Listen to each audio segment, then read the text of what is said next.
आज की क्लास में हम जो हमारा टेस्ट नंबर 1 हुआ था छत्तीसगढ़ के इतिहास के ऊपर, उसमें मेरे से जितने डाउट पूछे गए हैं उसको हम यहाँ पर क्लियर करने वाले हैं। देखिए, टेस्ट दिए थे लगभग 600 लोग, लेकिन उसमें से डाउट जो पूछे केवल 9 से 10 लोग ने हमसे डाउट पूछा है। बाकी किसी ने भी डाउट उसमें पूछा नहीं है। तो देखिए, अगर आपसे क्वेश्चन पेपर पूरा तो बना नहीं है, तो अगर आपसे पूरा नहीं बना है तो टेस्ट सीरीज ऑर्गेनाइज इसलिए की जाती है कि आपकी प्रैक्टिस हो। तो अगर आपको जो डाउट आ रहे हैं आप वही नहीं पूछेंगे तो टेस्ट सीरीज का आपको फायदा भी नहीं होने वाला है। तो आपके मन में जो भी डाउट आ रहा है क्वेश्चन से रिलेटेड, मैंने 3 दिन का टाइम भी दिया था। आप जो है मंडे, ट्यूसडे, वेडनेसडे को डाउट पूछिए, मैं थर्सडे को डाउट क्लास बनाऊंगा। तब भी उसमें जो डाउट जो है 9 से 10 लोगों ने ही पूछा है। तो अगर आपको डाउट आ रहा है तो आप डाउट जरूर पूछिए, वरना आपका टेस्ट सीरीज देने का कोई फायदा नहीं होगा। अगर आपका क्वेश्चन में अगर मन में डाउट रह गया तो पेपर में अगर वो क्वेश्चन आ गया, कुछ 19-20 ऊपर नीचे क्वेश्चन हो गया, तो आपसे वो बन नहीं पाएगा।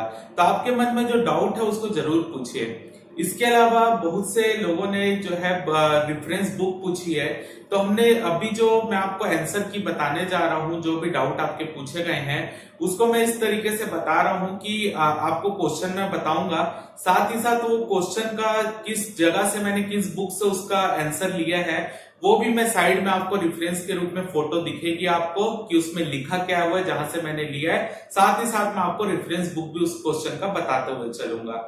तो देखिए, बहुत से लोग मेरे से ये भी पूछे कि सर, जो क्वेश्चन पेपर आपने बनाया है उसमें आपने कौन कौन सी बुक को रेफरेंस बुक के रूप में लिया और हम किस बुक से जो है तैयारी करें। देखिए, कोई भी छत्तीसगढ़ के इतिहास का अगर आप पिछले 3-4 साल से अगर क्वेश्चन पेपर देखें पीएससी का, तो पूरे छत्तीसगढ़ जो टॉपिक आता है, छत्तीसगढ़ सब्जेक्ट, उसमें सबसे डीप में जिससे क्वेश्चन जा रहा है वो छत्तीसगढ़ का इतिहास ही है। पिछले बार भी आप देख लीजिए 2 से 3 क्वेश्चन ऐसे था जो एकदम डीप में पूछा गया था, जो अभी तक हमने पढ़ा नहीं है। उसके अलावा उसके पिछले साल भी 2 से 3 क्वेश्चन डीप में पूछा गया। तो ओवरऑल छत्तीसगढ़ का वेटेज 8 से 9 क्वेश्चन का होता है, यानी 16 से 18 नंबर का वेटेज जो है केवल छत्तीसगढ़ के इतिहास का होता है। तो कोई भी एक बुक जो है वो सफिशिएंट नहीं है छत्तीसगढ़ के इतिहास के लिए। बहुत से बच्चे जो हैं वो पढ़ रहे हैं हरिराम पटेल की बुक से, कंपटीशन एकेडमी की बुक से, लेकिन उस बुक में बहुत सारी गलती दी और वो बुक में वन लाइनर टाइप का कोई आंसर दिया हुआ है। तो अगर उसकी तैयारी करेंगे तो आपको मेंस में छत्तीसगढ़ का इतिहास फिर से पढ़ना पड़ेगा, जो कि आपको समय की कमी का आप उसको कवर नहीं कर पाएंगे। तो बेहतर यह है कि आप छत्तीसगढ़ का इतिहास प्री के समय से ही ऐसे तैयार करके जाएं कि वो मेंस में भी आपको पूरी उस तरीके से काम आ जाए। तो अगर कोई, मैं टोटल जो है 10 से 11 बुक छत्तीसगढ़ के इतिहास की मेरे पास है, जिसमें से 9 से 10 बुक ऐसे हैं जो कि एकदम ऑथेंटिक है। जैसे कि मैंने पंडित सुंदरलाल शर्मा के ऊपर बुक पढ़ी है, ठीक है, पंडित माधवराव सप्रे जी के ऊपर बुक पढ़ी है। तो जितनी भी बुक मैंने पढ़ी है वो उनके रिश्तेदारों के द्वारा ही लिखी गई है और वो प्रकाशित छत्तीसगढ़ हिंदी ग्रंथ अकेडमी के द्वारा की गई है। लेकिन वर्तमान में जो है हिंदी ग्रंथ अकेडमी की बुक आपको मार्केट में अवेलेबल नहीं हो पा रही, क्योंकि उनका स्टॉक खत्म हो गया है और वो जनवरी-फरवरी में दोबारा अवेलेबल हो पाएगी। तो अगर अभी आपके पास समय है, तो समय नहीं है वैसे अगर हम देखें तो हम, जैसे कि हर बुक को एक बुक को तो पढ़ना संभव नहीं है, तो अगर आप ये बोलेंगे तो हम अभी ये कर सकते हैं, क्योंकि बुक भी मार्केट में अवेलेबल नहीं है। तो हम जो है छत्तीसगढ़ के इतिहास का एक वीडियो सीरीज स्टार्ट कर सकते हैं, जो कि पेड वीडियो सीरीज रहेगा। अगर आप बोलेंगे तो उसमें, क्योंकि अभी मार्केट में भी बुक अवेलेबल नहीं है और हर टॉपिक के लिए अलग अलग मैं नोट्स भी प्रोवाइड नहीं कर पाऊंगा, तो बेहतर यह है कि अगर आप बोलेंगे तो हम एक प्रॉपर तरीके से सीजी हिस्ट्री का जो है एक वीडियो सीरीज स्टार्ट करेंगे, जो कि 25 से 26 दिन में हम पूरी, जितने पास मेरी बुक है जितनी भी, उसको हम एक साथ कवर करके उसको जो है आपको एक वीडियो सीरीज प्रोवाइड कर सकते हैं। पर डे के हिसाब से वीडियो मिलेगा, जैसे कि हम मेंस की भी वीडियो सीरीज कर रहे थे। तो अगर आपको इंटरेस्ट है, अगर कि आप बोलेंगे कि वीडियो सीरीज स्टार्ट करना है, तो हम कर सकते हैं। अगर नहीं बोलेंगे तो कोई उसमें दिक्कत नहीं है। मैं आपको सोर्स तो बताते हुए चल रहा हूं, अगर आपको मार्केट में बुक मिल जा रही है तो आप देख लीजिएगा। तो चलिए हम एक एक करके सबको देखते हैं। सबसे पहला क्वेश्चन में डाउट पूछा गया है इसमें क्वेश्चन, निम्न कथनों में से कौन सा कथन सत्य है। तो इसमें ये जो पहला पॉइंट लिखा है कि अशोक के समय के 2 भित्ति अभिलेख सरगुजा जिले में रामगढ़ और जोगीमारा गुफा में पाए गए हैं। तो देखिए, सरगुजा जिले के जो रामगढ़ की जो पहाड़ी है उसमें 2 गुफा है, जोगीमारा गुफा और दूसरा जो है सीता बेंगरा गुफा। तो सीता बेंगरा गुफा को रामगढ़ की गुफा के नाम से भी जाना जाता है। तो अशोक के समय के जो 2 भित्ति अभिलेख मिले हैं वो हमको जोगीमारा गुफा से भी मिले हैं, और एक अभिलेख जो है उसमें हमको वहां पे सीता बेंद्रा गुफा से भी मिला है, लेकिन वो पढ़ा नहीं जा सका है। लेकिन पीएससी में कई बार ऐसा क्वेश्चन आया कि सीता जो रामगढ़ की पहाड़ी से मिले अभिलेख से हमको ये ज्ञात होता है मौर्य वंश की जानकारी, तो इसी के कारण रामगढ़ की गुफा और जोगीमारा गुफा की भी नाम दे तो आपको उसको सही लेकर चलना है, क्योंकि पेपर में आया हुआ क्वेश्चन है। ठीक है, तो जो लाइन मैंने लिखी है कि अशोक के समय के 2 भित्ति अभिलेख सरगुजा जिले में जो रामगढ़ की पहाड़ियों में प्राप्त हुए हैं, जोगीमारा गुफा और सीता बेंद्रा गुफा, ये हमने जो है प्यारेलाल गुप्त की बुक आती है प्राचीन छत्तीसगढ़, जो आपके पेपर में कई बार उनका नाम पूछा जाता है, उससे इस ये आंसर को लिया गया है। आप उसका जो है फोटो साइड में दिख रहा होगा, आप उसको देख के अपना आंसर देख सकते हैं। तो इसमें यही डाउट था कि रामगढ़ की गुफा लिखा है तो रामगढ़ की गुफा लेना सही है, तो वो सही है। ठीक है, तो पहला क्वेश्चन जो अशोक के समय के 2 भित्ति अभिलेख सरगुजा जिले से प्राप्त हुए, वो सब जो पॉइंट लिखा है वो सही है। जो इसमें मुख्य रूप से पाली भाषा के अभिलेख है, जो रामगढ़ की गुफा वाले जो अभिलेख है वो पढ़े नहीं जा सके क्योंकि पाली भाषा में है, लेकिन कुछ मिट गया है, तो उसके कारण वो क्या लिखा स्पष्ट नहीं हो पाया। और जोगीमारा गुफा से सुतनुका देवदासी का जो है वो हमको प्रमाण मिलता है, जो कि मौर्य वंशी समय में लिखा गया अभिलेख है। तो बाकी जो है मौर्य काल की जानकारी इसमें नहीं मिलती कि छत्तीसगढ़ में मौर्य वंश का शासन उस समय रहा है, ऐसी जानकारी हमको स्पष्ट रूप से उसमें प्राप्त नहीं हुई है। तो इसलिए हमने इसका आंसर 1 और 2 लिए है, और सोर्स है इसका प्यारेलाल गुप्त जो की बुक प्राचीन छत्तीसगढ़, और साथ ही साथ जो है हमारा ऋषिराज पांडे की बुक जो दक्षिण के कलचुरी वंश के ऊपर बुक लिखी गई उनके द्वारा, उससे ये लिया गया है। दोनों ही हिंदी ग्रंथ अकेडमी के द्वारा प्रकाशित बुक है। तीसरे क्वेश्चन में डाउट आया था, जो पूछा गया चीनी यात्री हिंद सॉन्ग के अनुसार प्रसिद्ध बौद्ध दार्शनिक नागार्जुन दक्षिण कौशल की राजधानी के समीप निवास करते थे, इस समय कौशल के राजा कौन थे? तो इसमें हमने आंसर लिया है सी सतवाह, या जो कि उसमें ये डाउट पूछा गया कि सर सतवाह जो है वो किस वंश के हैं? तो सतवाह जो है वो सातवाहन वंश के शासक रहे हैं। ये भी हमने जो क्वेश्चन लिया है ये प्राचीन छत्तीसगढ़ जो बुक है प्यारेलाल गुप्त जी की, उनके द्वारा ये बुक लिया गया है, जिसका स्क्रीनशॉट आपको साइड में दिख रहा होगा। अगला क्वेश्चन यहाँ पर पूछा गया है कि रतनपुर में, जो क्वेश्चन नंबर 10 है, रतनपुर में इकबीरा पहाड़ी में महालक्ष्मी मंदिर का निर्माण किसके शासनकाल में किया गया था? तो देखिए इसका आंसर डी रतनदेव तृतीय है, उनके मंत्री गंगाधर के द्वारा इसका निर्माण किया गया था। ये मैंने जब रतनपुर वाला भी कुछ दिन पहले छत्तीसगढ़ के पर्यटन स्थल वाला सीरीज चल रहा था, तो उसमें मैंने इसके बारे में बताया भी था महालक्ष्मी मंदिर के बारे में। तो अगर आपने वो नहीं देखा है तो आप जाकर जो है छत्तीसगढ़ के पर्यटन स्थल चैनल में सर्च करेंगे यूट्यूब में, तो आपको मिल जाएगा रतनपुर के नाम से। इसका भी सोर्स मैं आपको बता दे रहा हूं, एक छत्तीसगढ़ डिपार्टमेंट की एक बुक आती है पर्यटन डिपार्टमेंट की, कला परंपरा, जो कि डीपी देशमुख के द्वारा जो है वो लिखी गई है, जो कि छत्तीसगढ़ के पर्यटन वाले जो विभाग है उसमें ये अधिकारी के रूप में रह चुके हैं, उनके द्वारा ये बुक लिखी गई है। तो उससे जो है मैंने ये क्वेश्चन को लिया था, तो इसमें जो है इसको मैंने डिटेल में भी बताया हुआ है। अगला क्वेश्चन है क्वेश्चन नंबर 11, छत्तीसगढ़ के मैकल क्षेत्र में निम्न में से कौन से वंश का शासन प्राचीन काल में रहा है? देखिए इसमें ऑप्शन देते हुए में से ए और सी जो ऑप्शन है वो सोमवंश ही लिखा गया था। बाकी अगर हम इसका आंसर हमने ली है डी पांडव वंश। देखिए सोमवंश भी जो है वो भी मैकल के क्षेत्र में रहा है, उड़ीसा के क्षेत्र में भी रहा है। ठीक है, फड़ी नागवंश भी मैकल पर्वत श्रेणी के क्षेत्र में कवर्धा में उनके आसपास शासन था। लेकिन अगर हम इनमें से देखें तो आपको फड़ी नाग, इसमें जो पांडव वंश है वो मैकल के पांडव वंश के नाम से ही जाने जाते थे। बहुत से लोग पांडव और पांडु वंश में कंफ्यूजन हो गया उनको, तो पांडु वंश जो है वो अलग था, पांडव वंश अलग था। उनको मैकल के ही पांडव वंश के नाम से जाना जाता था, जबकि सोम वंश में यहाँ पर क्योंकि पांडव वंश का शासन छत्तीसगढ़ में केवल मैकल क्षेत्र में रहा है और किसी भी क्षेत्र में नहीं रहा है। तो अगर हम बात करें तो पांडव वंश को मैकल के पांडव वंश के नाम से जाना जाता था, जबकि सोमवंश उड़ीसा का भी सोमवंश था, दक्षिण कौशल में भी सोमवंश था, इसके अलावा मैकल क्षेत्र में भी सोमवंश था। तो वहां पर स्पष्ट नहीं किया कि वो सोमवंश कहाँ का है, तो उसको आप निग्लेक्ट करते हुए चलेंगे। और जो फड़ी नागवंश है उसमें भी क्योंकि यहाँ पर मैकल पर्वत श्रेणी के क्षेत्र में था और पांडव वंश को केवल स्पेशली मैकल पांडव वंश के नाम से जाना जाता था, तो तीनों ऑप्शन में जो आपको पर्टिकुलर बेस्ट आंसर है आपका वो है पांडव वंश। बाकी अगर कभी आपके ऑप्शन में 1 2 3 3 2 1 इस तरीके का आता है तब आप तीनों को कंसिडर कर सकते हैं, लेकिन सभी जो वो थे क्षेत्र वो सभी मेटल के ही क्षेत्र के थे, लेकिन क्योंकि पांडव वंश को स्पेशली मेटल के पांडव वंश के नाम से जाना जाता है तो आपका बेस्ट आंसर जो था वो डी था, पांडव वंश। इसका सोर्स है प्राचीन छत्तीसगढ़, प्यारेलाल गुप्त की जो बुक है उसके ऊपर। अगला क्वेश्चन है क्वेश्चन नंबर 16, जिसमें बोला गया 5वीं 6वीं शताब्दी के उत्तरार्ध में किस राजवंश का शासन तेल नदी घाटी के आसपास रहा है। तो देखिए यहाँ पर इसका सोर्स जो है, मैं खैरागढ़ यूनिवर्सिटी गया था कुछ समय के पहले, तो वहां से मैंने कुछ जो पीएचडी के थीसिस पेपर रहते हैं वो लेकर आया था, मतलब वहां से मैंने पूरा पिक्चर कैच करके जो है वहां से पूरा लेके आया था थीसिस पेपर के, तो उसमें जो है इस वंश के बारे में जानकारी दी हुई थी, तो मैंने इसको शामिल किया है क्वेश्चन में। तो इसका भी स्क्रीनशॉट आपको साइड में दिख रहा होगा।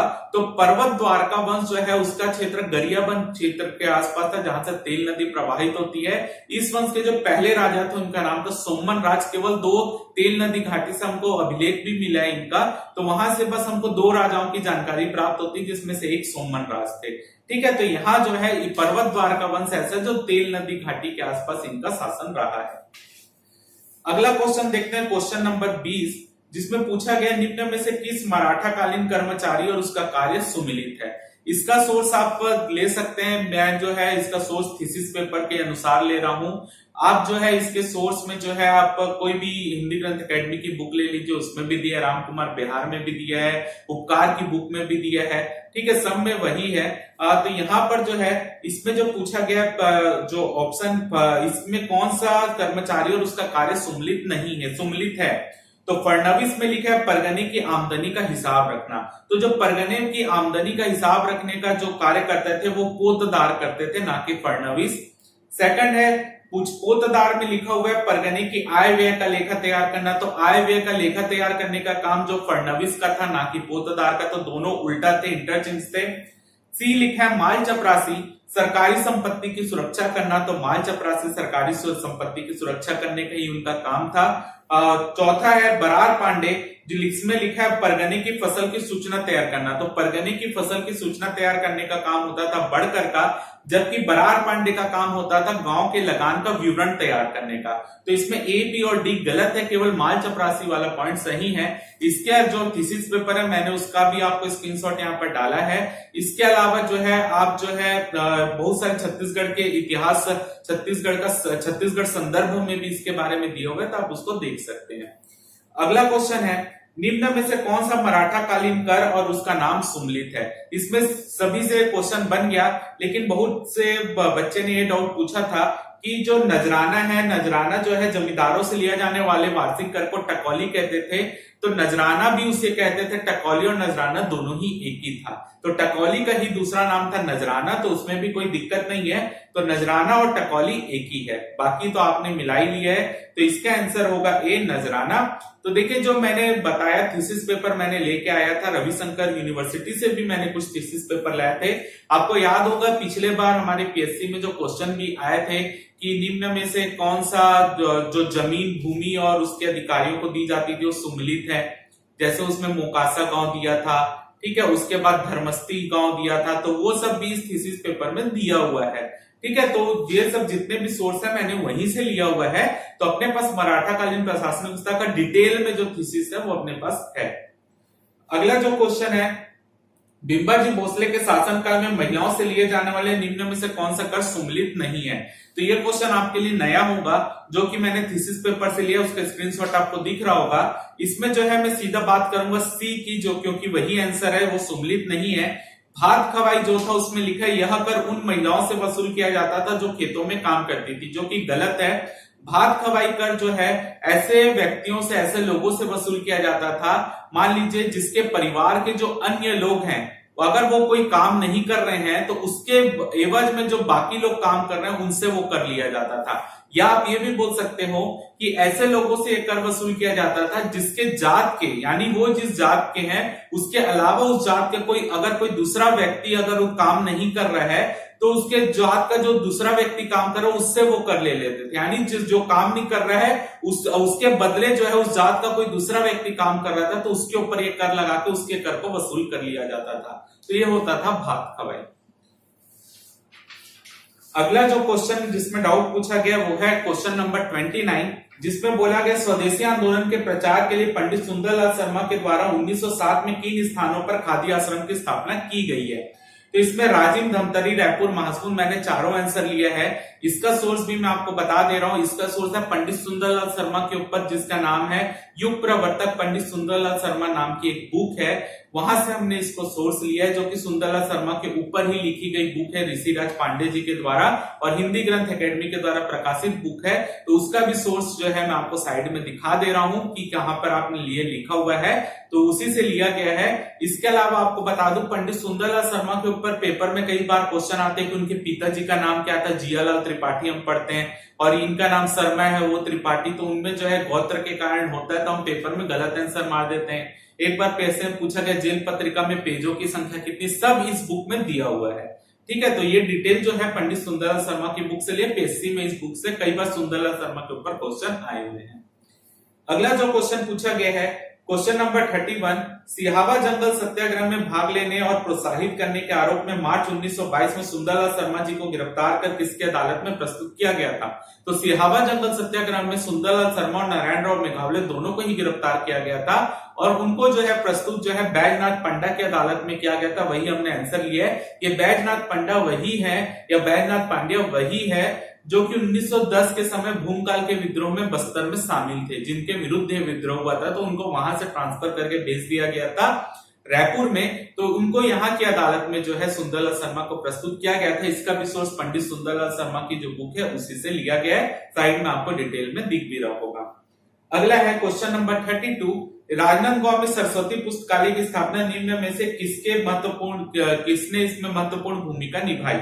तो ये जो सरस्वती पुस्तकालय राजनांदगांव में 1909 में बना था, जिसमें जो है ठाकुर प्यारेलाल सिंह, पंडित राजूलाल शर्मा और सीताराम साव जो है इसमें महत्वपूर्ण भूमिका निभाए थे। इसके अलावा और भी व्यक्ति थे, छबीराम चौबे, ये सब भी थे, लेकिन जो हमारा क्वेश्चन है उसके हिसाब से हमने 3 लिया है। महंत नयन दास जो इसमें आंसर नहीं है। इसका सोर्स जो है ठाकुर प्यारेलाल के ऊपर बुक लिखी गई, ठाकुर प्यारेलाल व्यक्तित्व एवं विचार, छत्तीसगढ़ हिंदी ग्रंथ एकेडमी के द्वारा प्रकाशित बुक है, जिसके राइटर हैं आशीष सिंह, उनके द्वारा ये बुक लिखी गई है। उसी से हमने इसको क्वेश्चन लिया, वो भी आपको साइड में इसका दिख रहा होगा। अगला जो है क्वेश्चन नंबर 35, 17 मार्च 1920 को रायपुर जिले में खिलाफत आंदोलन समिति का गठन किया गया, जिसका जिला प्रमुख किसे निर्वाचित किया गया। तो इसमें बहुत से लोगों ने यहाँ पर आंसर जो है असगर अली लगाया है, लेकिन इसका आंसर मौलाना अब्दुल रऊफ का है। हमने जो नॉर्मल हम बुक पढ़ते उसमें केवल 2 नाम की चर्चा होती, रविशंकर शुक्ल और असगर अली, लेकिन असगर अली जो है कि इस समिति को बनाने में महत्वपूर्ण भूमिका जरूर निभाए थे। उन्होंने वहां इस समिति को संबोधित भी किया था जहां सभा हुई थी, लेकिन इसके जो प्रमुख थे वो थे मौलाना अब्दुल रऊफ खान, जो कि रायपुर जिले के खिलाफत समिति के जिला मंत्री थे।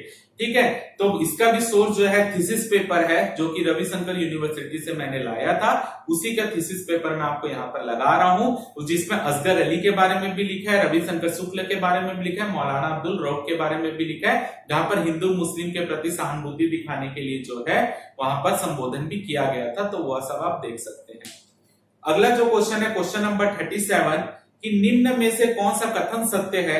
इसमें जो है बहुत से जो डाउट मेन आया होगा कि वो ये डाउट है कि रविशंकर शुक्ल के द्वारा विद्या मंदिर योजना प्रारंभ की गई। तो इसमें देखिए वर्ड पढ़िए, रविशंकर शुक्ल द्वारा मुख्यमंत्री रहते हुए विद्या मंदिर योजना चालू की गई, वो गलत है। जब वो शिक्षा मंत्री थे तब वो विद्या मंदिर योजना चालू किए थे, ना कि मुख्यमंत्री रहते। उस समय खरे मंत्रिमंडल था, उसके अंतर्गत उन्होंने विद्या मंदिर योजना चालू की थी या शिक्षा मंदिर योजना चालू की थी। और तीसरे पॉइंट में भी डाउट हो सकता है, इस मंत्रिमंडल के कार्यकाल के दौरान छत्तीसगढ़ की कुछ रियासतों में किसान आंदोलन और जंगल सत्याग्रह हुए। तो बिल्कुल सही है। आप जो है छुई खदान जंगल सत्याग्रह, बद्रा टोला जंगल सत्याग्रह, राजनांदगांव में किसान आंदोलन, ये सब इसी समय हुआ था। आप इसका भी स्क्रीनशॉट साइड में देख रहे होंगे। इसको हमने लिया है जो मुख्य रूप से जो हिंदी ग्रंथ एकेडमी की बुक आती है राम कुमार बेहर, उसमें भी दिया हुआ है। इसके अलावा जो है आप हिंदी ग्रंथ एकेडमी के अन्य बुकों में देखेंगे तो उसमें भी दिया, उपकार की बुक में भी दिया हुआ है। अगला जो क्वेश्चन है क्वेश्चन नंबर 38, इसमें क्वेश्चन में कोई डाउट नहीं है, बस इतना पूछा गया कि सर ये इस क्वेश्चन का सोर्स क्या है। तो इसका भी सोर्स जो है वो हिंदी ग्रंथ एकेडमी की बुक है। ठीक है, जो और विशेष रूप से एक छत्तीसगढ़ संदर्भ करके भी बुक आती है, या छत्तीसगढ़ का समग्र इतिहास नाम से भी बुक आती है मातुश्री पब्लिकेशन की, उसमें भी ये दिया हुआ है। अगला क्वेश्चन जो है वो है क्वेश्चन नंबर 41, निम्न जंगल सत्याग्रह और उनके नेतृत्वकर्ता को सम्मिलित कीजिए। तो इसमें जो है आपको अधिकतर में डाउट जो आता है, पोड़ी गांव जंगल सत्याग्रह जो है हम बहुत बुक में दिया है, कटघोरा सत्याग्रह भी बुक में दिया है, तमोरा दिया हुआ है, पकरिया जो है हमको डाउट होता है। तो पकरिया जो है वो मुख्य रूप से जांजगीर चांपा जिले के अंतर्गत पकरिया गांव पड़ता था। तो वहां पर ये जंगल सत्याग्रह हुआ था जब हमारा मुख्य रूप से जो सविनय अवज्ञा आंदोलन के दौरान जंगल सत्याग्रह हो रहे थे, तो उसमें ये सब डिटेल में दिया हुआ है। तो इसमें जो है पोड़ी गांव जंगल सत्याग्रह, पोड़ी गांव कटघोरा कोरबा में, तो कोरबा के नेता कौन है, मनोहर लाल शुक्ला, आप वहीं से जोड़ सकते थे। पोड़ी गांव जंगल सत्याग्रह, पोड़ी गांव अगर हम ऑप्शन के हिसाब से चले तो दुर्ग बालोद के क्षेत्र में, तो यहाँ के नेता कौन थे, नरसिंह प्रसाद अग्रवाल। तमोरा सत्याग्रह सब जान रहे हैं, महासमुंद का क्षेत्र, शंकर और बनोद वाले। तो बचा पकरिया ही जो जांजगीर चांपा में है, तो वहां के अयोध्या प्रसाद जैन। ठीक है, बाकी डिटेल आपको दिख रहा होगा पकरिया जंगल सत्याग्रह के बारे में, आप उसको देख सकते हैं। सविनय अवज्ञा आंदोलन के दौरान ही जो है पकरिया जंगल सत्याग्रह भी हुआ था।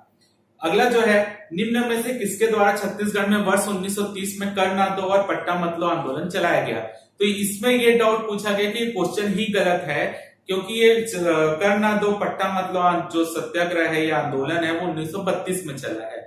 लेकिन ऐसा नहीं है, छत्तीसगढ़ में समय समय में कर ना दो पट्टा मत लो आंदोलन चले हैं। तो ये जो मैंने स्पेशली मेंशन किया है ऊपर सन 1930। तो जब कांग्रेस का लाहौर अधिवेशन होता है 1929 के आखिरी में दिसंबर में, तो उस अधिवेशन के बाद ही जो है पूर्ण स्वाधीनता दिवस बनाते हैं। तो उसके समय ही जो है छत्तीसगढ़ में जो उस कांग्रेस अधिवेशन में भाग लेके हमारे नेता वापस आते हैं। तो उसके बाद कर ना दो और पट्टा मत लो आंदोलन छत्तीसगढ़ में भी चालू होता है, जिसके नेतृत्वकर्ता ठाकुर प्यारे लाल सिंह होते हैं। मुख्य रूप से ठाकुर प्यारे लाल सिंह और गजाधर साव। तो इसका आंसर 1 और 2 है, उसके भी डिटेल आपको साइड में दिख रही होगी।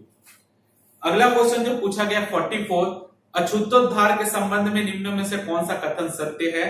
तो इसमें जो है डाउट आता है हमारा पॉइंट नंबर 3 में, क्योंकि कई बुक में आज भी यही लिखा हुआ है कि उन्होंने जो है पंडित सुंदरलाल शर्मा ने जो अस्पृश्य जाति के लोगों को जो वहां पे मंदिर प्रवेश करवाया था और आदिलोचन मंदिर में कराया था, लेकिन वो वहां पर मंदिर प्रवेश नहीं करा पाए थे।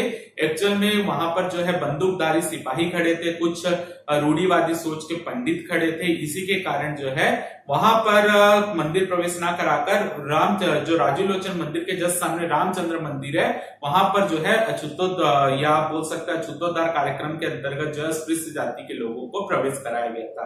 तो इसलिए जो है यहाँ पर तीसरा पॉइंट गलत है और दूसरा 1 और 2 दोनों सही है। इसका सोर्स पंडित सुंदरलाल शर्मा जी के ऊपर जो बुक लिखी गई है उसके थ्रू मैं आपको साइड में दिखा रहा हूं, आप देख सकते हैं। अगला जो क्वेश्चन पूछा गया क्वेश्चन नंबर 48, इसमें डाउट कुछ नहीं है, इसमें ये पूछा गया कि इसका सोर्स क्या है, मतलब कहां से हम ऐसे क्वेश्चन को पढ़ सकते हैं। तो नॉर्मल आप छत्तीसगढ़ के साहित्यकारों के ऊपर जो भी आपके पास बुक है सब में ये वाला पार्ट दिया हुआ है, कोई स्पेशली अलग से पार्ट नहीं, सब में ये पार्ट दिया हुआ है। अगला जो क्वेश्चन है क्वेश्चन नंबर 51, कलचुरी शासक पृथ्वीदेव प्रथम के विषय में कौन सा कथन असत्य है। तो देखिए यहाँ पर जो तीसरा पॉइंट है, पृथ्वीदेव प्रथम ने तुम्बाड़ में बंकेश्वर मंदिर का निर्माण कराया था, वो गलत है। पृथ्वीदेव प्रथम ने जो है तुम्बाड़ में बंकेश्वर मंदिर में 4 खंभों वाला मंडप बनवाया था, जबकि बंकेश्वर मंदिर जो है रतनदेव प्रथम के द्वारा बनाया गया था। इसलिए जो है सी पॉइंट गलत है। और एक ने ये भी डाउट पूछा कि चैतुरगढ़ का किला जो है वो बाहर से आने बनवाया। तो मैंने थोड़े दिन पहले ही चैतुरगढ़ के किले के ऊपर एक वीडियो बनाया था यूट्यूब में, आप छत्तीसगढ़ के पर्यटन स्थल में जाके देख सकते हैं। मैंने आपको बताया भी था, जो कंपटीशन एकेडमी की बुक अधिकतर लोग पढ़ते हैं उसमें गलत छपा हुआ है, उसमें बाहर से लिखा है, लेकिन एक्चुअली पृथ्वीदेव प्रथम ने बनवाया है उसको। ठीक है, तो यहाँ पर जो है चैतुरगढ़ के किले का निर्माण पृथ्वीदेव प्रथम, जबकि बाहर से आने कोसंगई किले का निर्माण करवाया था। अगला जो डाउट पूछा गया है वो है आपका क्वेश्चन नंबर 64। इसमें क्वेश्चन है 1854 के बाद छत्तीसगढ़ में निम्न में से किन ताहूतदारियों का निर्माण हुआ। तो देखिए ताहूतदारी छत्तीसगढ़ में 3 चरण में बने हैं।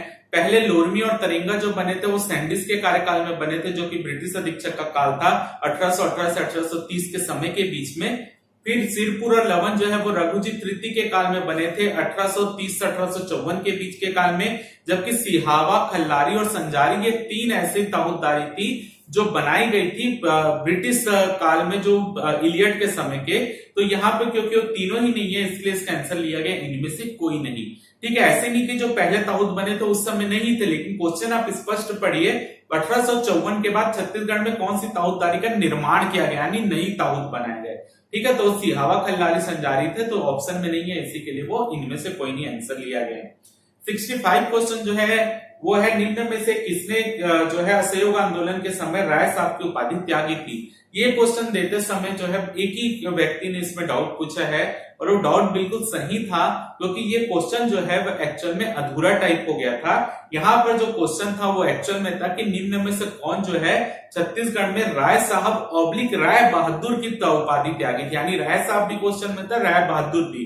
तो वो राय बहादुर लिखना यहाँ पर छूट गया है प्रिंट में, तो इसीलिए जो है इसके आंसर में आपका कोई फर्क नहीं पड़ेगा, जो आपने लगाया होगा वो सही होगा। जो नागेंद्र नाथ डे थे उन्होंने राय बहादुर की उपाधि त्यागी थी, ना कि राय साहब की। तो नागेंद्र नाथ डे, बाकी मुरारजी ठक्कर और सेठ गोपी किशन, ये सब जो थे इनके द्वारा जो मतलब मुख्य बाकी लोग के द्वारा जो त्यागी गई थी वो उपाधि थी राय साहब की और राय बहादुर की। ठीक है, तो ये जो क्वेश्चन है ये मुख्य रूप से टाइपिंग मिस्टेक हो गई है इसमें, तो इसको देख लीजिएगा, बाकी आपके आंसर में कोई फर्क नहीं पड़ेगा इससे। अगला जो क्वेश्चन है क्वेश्चन नंबर 76, बिकमा क्या है। तो बिकमा, जब मैंने रतनपुर का वीडियो बनाया था तो उसमें आपको बताया था बिकमा तालाब के साथ की नीराम टेकरी मंदिर है, वहीं पे नीचे बिकमा तालाब है। तो बिंबाजी भोसले के द्वारा बनाए गए तालाब का नाम था बिकमा, आंसर है ए। अगला जो है क्वेश्चन नंबर 82, इसमें 3-4 लोगों ने डाउट पूछा है कि इसमें पूछा गया कलचुरी शासकों की निम्न में से राजधानी कौन सी थी। मैंने आंसर लिया तुम्बाड़, रायपुर और रतनपुर। तो इसमें से बहुत से लोग ने ये भी, मतलब 3-4 लोगों ने ये भी पूछा है कि जो कोसंगई है वो भी बाहर से राजधानी बनवाया था, लेकिन कहीं भी प्रमाण हमको नहीं मिला कि कोसंगई छत्तीसगढ़ की राजधानी, मतलब कलचुरियों की राजधानी रही है।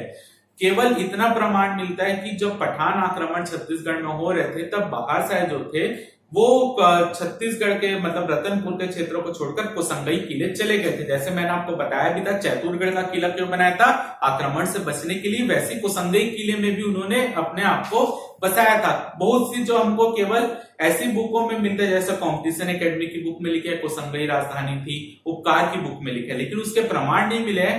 अगर हमको यहाँ पर मैं जो सोर्स ले रहा हूं आप देख सकते हैं, जो मुख्य रूप से बुक लिखी गई है कलचुरी वंश के ऊपर ही, उसमें भी कहीं नहीं लिखे कि कोसंगई कलचुरियों की राजधानी थी। ठीक है, तो अगर आपको पेपर में इस तरह के क्वेश्चन आ रहे हैं तो आप जो है कोसंगई को राजधानी लेके मत चलना, क्योंकि इसके जैसे आप अभी कोर्ट केस भी लगता है तो कोर्ट के अधिकतर जो है गवर्नमेंट अथॉरिटी जो चीज रहती है उसी को मान रहा है। तो आप अगर उपकार की बुक या कोई कोचिंग की बुक लेके जाएंगे आपको नहीं माना जाएगा।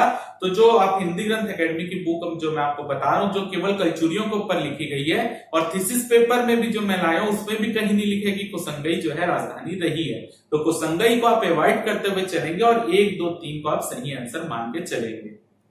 अगला जो क्वेश्चन है कि इसमें पूछा गया 8 अगस्त 1942, क्वेश्चन नंबर 85, बंबई में जो भारत छोड़ आंदोलन में जो भाग लेकर आ रहे थे मलकापुर स्टेशन में गिरफ्तार किए गए थे, तो उसमें जो है मैंने ऑप्शन में जो है यहाँ पर घनश्याम सिंह गुप्त को नहीं लिया है, और इसका आंसर लिया है 1, 2, 3 यानी डी।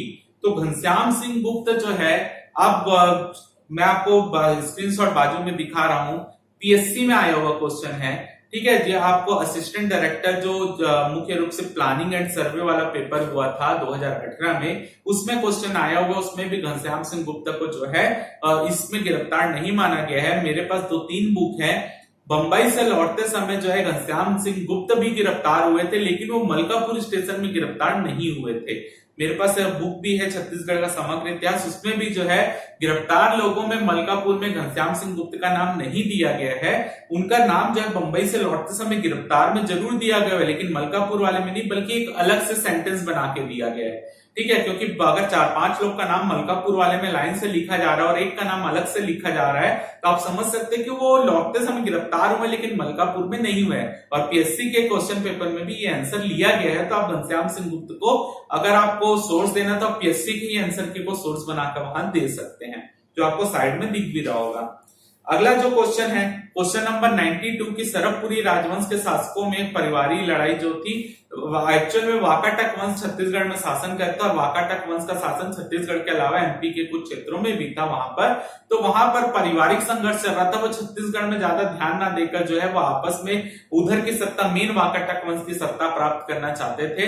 तो जो वाकाटक वंश के शासक थे वो आपस में ही लड़े जा रहे थे और वाकाटक वंश का एक सामंत था इंद्रबल, उसने जो है जो वाकाटक वंश के मुख्य रूप से वहां पर जो वंश का प्रॉब्लम चल रहा था, तो वहां पर जो है सरबपुर, जो सरब नाम के जो शासक रहे सरबपुरी वंश के, वो उनके सामंत थे, उन्होंने उस लड़ाई का फायदा उठाया और वहां पर जो है अपना वंश, उनको उनकी पारिवारिक लड़ाई को छोड़ते हुए अपने वंश की स्थापना छत्तीसगढ़ के क्षेत्र में कर ली, जो सरबपुरी वंश के नाम से जानी जाती है। तो आपको जाना चाहिए जो वाकाटक वंश से जो इसका आंसर है, इसका सोर्स भी मैं आपको दे रहा हूं, प्राचीन छत्तीसगढ़ जो बुक है ठाकुर प्यारेलाल गुप्त की, उसके ऊपर। अगला क्वेश्चन जो पूछा गया है 97, आनंदीबाई छत्तीसगढ़ के किन मराठा शासकों के समकालीन रही है? तो उसमें खांडोजी नाम जो है बहुत से लोगों को डाउट है। तो खांडोजी जो है वो चिमरजी भोसले को ही बोला जाता था, जिसको आनंदीबाई ने गोद लिया था। तो खांडोजी जो है वो चिमरजी भोसले ही है। परसोजी भोसले वो नागपुर के शासक थे, ना कि छत्तीसगढ़ के। ऊपर स्पेशली लिखा है छत्तीसगढ़ के किन मराठा शासकों के समकालीन थे। तो बिंबाजी भोसले भी छत्तीसगढ़ के शासक रहे, चिमरजी भोसले भी रहे हैं और वेंकोजी भोसले भी रहे हैं। अगला जो क्वेश्चन है, इन छत्तीसगढ़ में हुए जंगल सत्याग्रह को उनके प्रारंभ होने के अनुसार क्रम से लगाइए। तो इसमें बहुत से लोगों को डाउट है। पौड़ी जो बिलासपुर सीपत का जंगल सत्याग्रह था, उसमें आप कॉम्पिटिशन एकेडमी की बुक देखेंगे और उपकार की बुक देखेंगे तो उसमें जुलाई का डेट लिखा हुआ है, लेकिन ये जो है जुलाई में ना चालू होकर ये अक्टूबर में चालू हुआ था। पौड़ी जो सीपत जंगल सत्याग्रह है जो बिलासपुर में पड़ता है, मुख्य रूप से पौड़ी 2-3 जगह है हमारे यहाँ, तो जो बिलासपुर वाले इसलिए मैंने मेंशन किया बिलासपुर। तो ये इसका सोर्स भी मैं आपको बता दे रहा हूँ, छत्तीसगढ़ का समग्र इतिहास थीसिस पेपर। इसके अलावा ठाकुर प्यारेलाल की जो बुक मैं बता रहा हूँ उसमें भी इसको दिया गया है। ठीक है, तो यहाँ पर जो है ये अक्टूबर में ही सब में लिखा हुआ है, केवल जो कोचिंग बुक है उसमें जुलाई में लिखा हुआ है। तो आप ये जुलाई ना लेकर अक्टूबर लेकर चलना है, क्योंकि मेरे पास इसके 3 सोर्स हैं। ठीक है, तो आप इसको साइड में देख भी रहे होंगे, तो आप इसको जो है अक्टूबर मान के चलेंगे, उस हिसाब से आपका क्रम जम जाएगा। आखिरी क्वेश्चन है, गांधी जी के द्वितीय छत्तीसगढ़ प्रवास के संबंध में कौन सा कथन सत्य है? तो हम सिर्फ इतना जानते हैं, गांधी जी 22 तारीख को दुर्ग आते हैं, फिर वहां से जो है हजारीलाल जैन की कार में चले जाते हैं रायपुर। लेकिन दुर्ग में जब आते हैं दोपहर के समय में, तो वो जो है घनश्याम सिंह गुप्त के द्वारा जो है अस्पृश्य लोगों के लिए जो है एक विद्यालय का निर्माण किया जाता है, जहां पर जो है स्वर्ण जाति के लोग और अस्पृश्य लोग साथ में बैठकर पढ़ाई करते हैं। तो गांधी जी उस विद्यालय की भी मतलब वहां पे भी जाते हैं उनको देखने के लिए। उन बच्चों को जो साथ में पढ़ते रहते हैं उनको हार भी पहनाते हैं। इसके अलावा जो है मोती तालाब के मैदान में गांधी जी की सभा भी होती है। मोती तालाब जो है मोतीलाल पावली नाम के एक व्यक्ति थे, उनके नाम पर इस तालाब का नाम मोती तालाब पड़ा है। तो वहां पर गांधी जी ने सभा को संबोधित भी किया था। उसके बाद गांधी जी रायपुर जाते हैं, फिर जहां पे 24 तारीख को वो सप्रे हाई स्कूल, जिसको लॉरी स्कूल के नाम से जाना जाता था, वहां पर सभा को संबोधित करते हैं। तो उनकी सभा से जो है राजकुमार कॉलेज के प्रिंसिपल पियर्स काफी प्रभावित होते हैं। तो वो गांधी जी को अपने यहाँ बुलाते हैं कॉलेज में भी संबोधन करने के लिए। और कॉलेज के बच्चों से वहां पे गांधी जी बोलते हैं कि आपको जो है केवल राजकुमारों टाइप का व्यवहार नहीं करना है, जो अन्य लोग हैं, जो नीची जाति के लोग हैं, आप उनके साथ भी जो है समान व्यवहार करें, उनको भी पढ़ने का समान अवसर दे। तो पियर्स के ये कदम से ब्रिटिश सरकार काफी नाराज हो जाती है आगे चलकर कि उन्होंने गांधी जी को यहाँ पर बुलाया था। लेकिन ये बाकी डिटेल तो आपको नॉर्मल बुक में भी मिल जाती है। तो ये जो मैंने बताया, तो 100 का भी आंसर डी 1 2 3 तीनों सही है। तो इस तरीके से हम मेरे से जितने भी डाउट पूछे गए तो उसको हमने यहाँ पर कवर करने की कोशिश की है। अगर आपको, मैं जैसे कि पहले भी बताया, अगर आपको वीडियो सीरीज चाहिए तो आप मेरे को कमेंट बता दीजिएगा। तो हम जितने भी मेरे पास बुक है उसका हम एक समअप करके जो है एक वीडियो सीरीज लाएंगे, जो कि 25 से 26 दिन में वो खत्म हो जाएगा। पेड वीडियो सीरीज रहेगा, तो उसमें हम छत्तीसगढ़ के इतिहास को पूरा कवर कर लेंगे। तो उम्मीद करता हूं कि आपका जो भी डाउट है वो क्लियर हुए होंगे, और आने वाले समय में जो भी टेस्ट होंगे आप उसमें जो भी डाउट होगा आप क्लियर मेरे से पूछेंगे। अगर आप नहीं पूछेंगे तो आपका ही नुकसान होगा। फिलहाल इस क्लास में इतना ही था।